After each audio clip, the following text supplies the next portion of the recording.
Dati kasi, hindi ganito yung aking skin. Napakadami kong pimple kasi nga meron akong hormonal imbalance. So according to her, kung hindi ko aalagaan yung aking sarili from the inside, lalabas at lalabas yung aking mga pimple. Bago ka mag-umpisa, kailangan masustain mo yon ng tuloy-tuloy. Hindi pa pwedeng huminto ka. Lagi ko yung sinasabi. Kaya yung iba na nag-message sa akin dito, nag-take ako niyan pero hindi naman ganun yung result sa akin. Meron pa ngang nagsabi sa akin na nagpa-inject daw ba ako o nagpa-inject yata ako kaya ganito yung aking skin tone. So hindi, never po ako nagpa-inject o nagpa-glutadrift, never. Talagang supplements intake lang talaga to plus proper skincare. And then sa lifestyle naman, kasi merong mga nagtitake ng supplements pero ang lakas uminom ng alak, malakas manigarilyo, plus lagi kang nagpupuyat. Wala yun, hindi yun i-epekto sa inyo kapag ganon. Kailangan ng discipline kapag nagtitake ka ng supplements.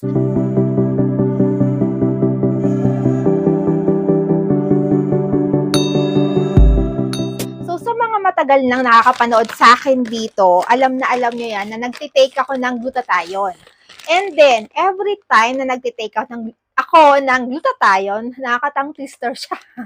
So, every time na nagtitake ako ng glutathione, lagi kong sinusunod yung sinabi sa akin ng derma ko sa Pilipinas na kailangan mong mag-take din ng vitamin C.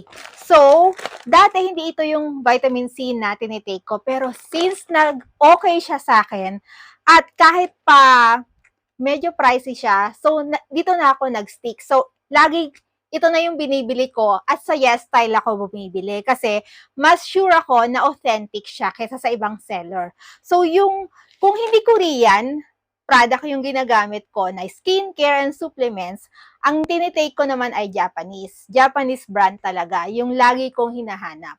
So, yung vitamin C na supplements na tinutukoy ko ay etong, hindi ko alam kung alam nyo to, pero Japanese brand to. Transino, White Sea Clear. Ayan, Transino. So, dalawa na yung in-order ko. Pricey siya, pero okay lang sa akin kasi sobrang effective naman ito. At nakikita nyo naman siguro sa kulay ko, sa perfect siyang combo ng aking glutathione na tinitake, na Laxent ngayon. So, Laxent kasi yung aking currently na tinitake na glutathione ngayon. So, ayan, okay siya sa akin. Kaya dalawa na yung in-order ko kasi ayoko na uubusan. So, dati kasi, actually naka-anim na ako. Nalaglag. Wait lang. So, eto yung wala nang laman.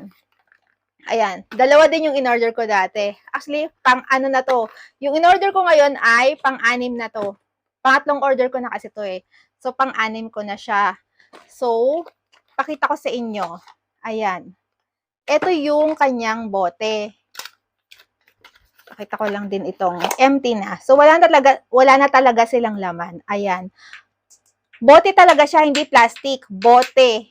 Bote talaga siya. So, careful talaga ako sa mga binibili ko, lalo na sa mga tinitake ko. Kasi inside siya eh. So, natatandaan ko, lagi ko tinatandaan yung sinabi sa akin ng aking derma sa Pilipinas. Dati kasi, hindi ganito yung aking skin. Napakadami kong pimple. Kasi nga meron akong hormonal imbalance. So, according to her, kung hindi ko aalagaan yung aking sarili from the inside, lalabas at lalabas yung aking mga pimple. Kasi nga, meron akong hormonal. Kasi yung iba, ang effect sa kanila ng hormonal ay through menstruation, irregular. Ako kasi hindi ganun.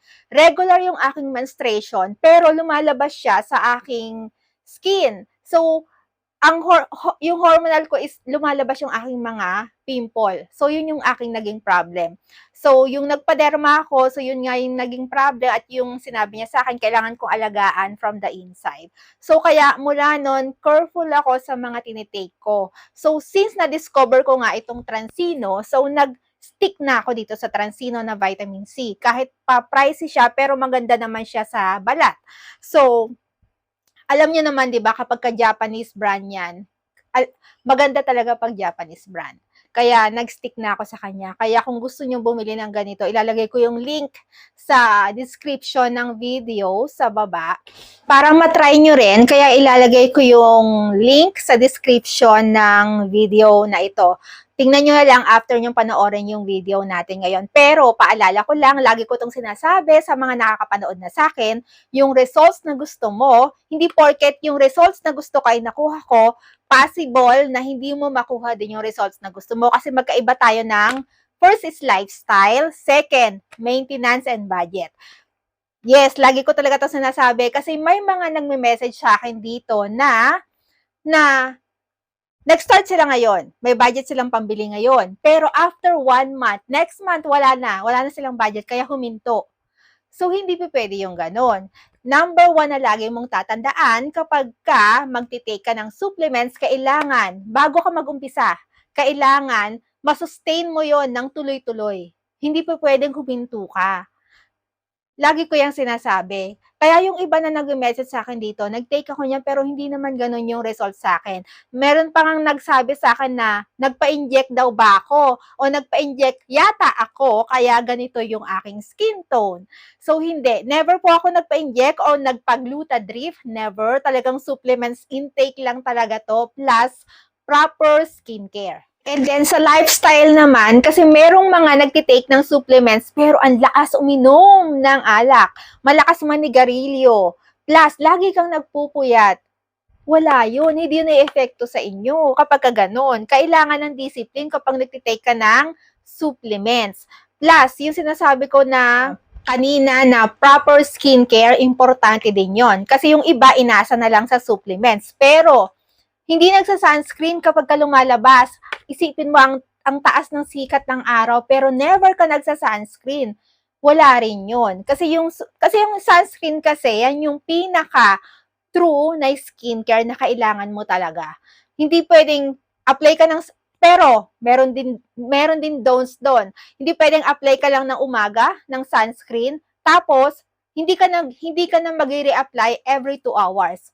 May tamang paggamit din ng sunscreen. Kaya kailangan, bago ka mag-take o bago gumamit ng kung ano-ano, kailangan alam mo, may knowledge ka dun sa tinitake mo at may knowledge ka dun sa ginagamit mo naman na skincare.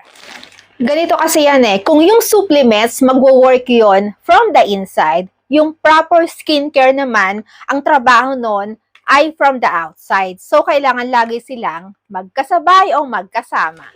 And, na-prove ko yon sa more than 10 years ko na pag-take ng supplements. Wala na ako dun sa stage ko ngayon, wala na ako dun sa trial and error. Kasi alam ko na kung ano yung mga product na mag-work sa akin at hindi.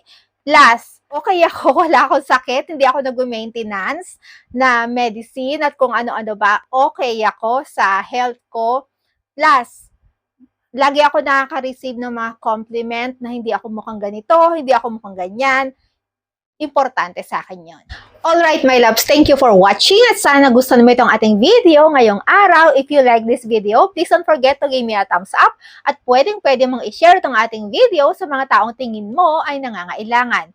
Pero tulad ng dati, bago tayo magtapos, kung bago ka dito sa aking channel, please subscribe to my channel at i-click mo na rin pati ang notification bell at huwag mong kalimutang i-click ang all after ng notification bell para updated ka at wala kang mamiss sa mga susunod ko pang videos. Thank you for watching, my loves, and always remember to be beautiful inside and out. And so yeah, thank you for watching and see you on my next videos. Bye, my loves! Thank you!